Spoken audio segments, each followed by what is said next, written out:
I'm Victoria and I'm gonna teach you today how to make raw version of a classic dessert, Banoffee Pie. It's healthy, it's vegan, it's gluten-free, it's refined sugar-free. Let's dig in.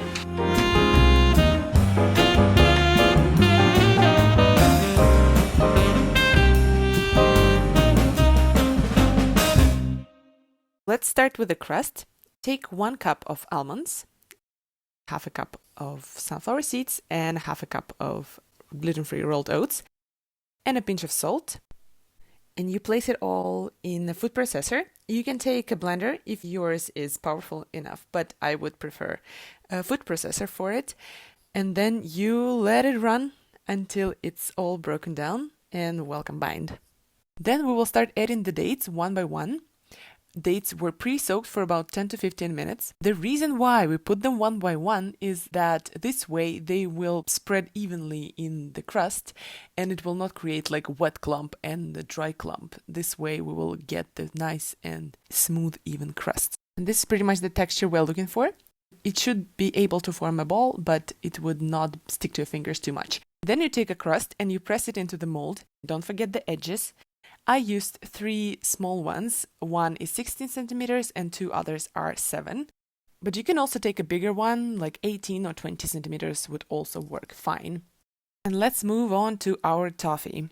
You take about 15 pitted dates. They're also pre-soaked 10 to 15 minutes. You take 1 tablespoon of peanut butter or any other nut butter of choice. You take 1 tablespoon of melted coconut oil and a little bit of maca powder or vanilla, but it's optional, you can skip that step. And then you take a pinch of salt as well.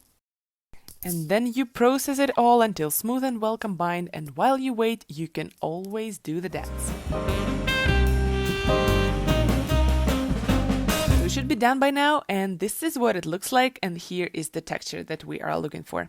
So you take the caramel with a spoon or a spatula and just move it to your molds, and then you spread it out evenly. Just be sure that you don't come to the very top because you still need place for bananas. And this is what it should look like.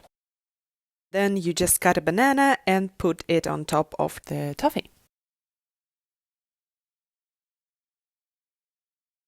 And the next step is making coconut whipped cream. This step is important. Your bowl should be cold. So this one has been in the fridge for maybe 3 hours.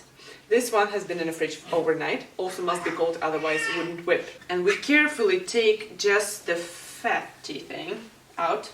And then you just whisk it. You don't need electrical whisk, but it's faster, so I use one. You can still have a hand whisk instead. And this is what it should look like. So now we're gonna decorate. You don't need to use a piping bag, but I will. And I'm gonna show you how to do it super duper pretty. You're gonna just cut this thing off. I used the one with just a hole. And then you just take a glass to make it stable and you put your whipped cream with a spatula into the piping bag. And then you decorate your banoffee pies with coconut whipped cream. If you have a piping bag like mine, you just press slightly so that you are left with these kind of drops. And then you go around the whole pie and then you start like coming closer to the center until your whole pie is covered. And then I will decorate my pies with some cinnamon. And voila!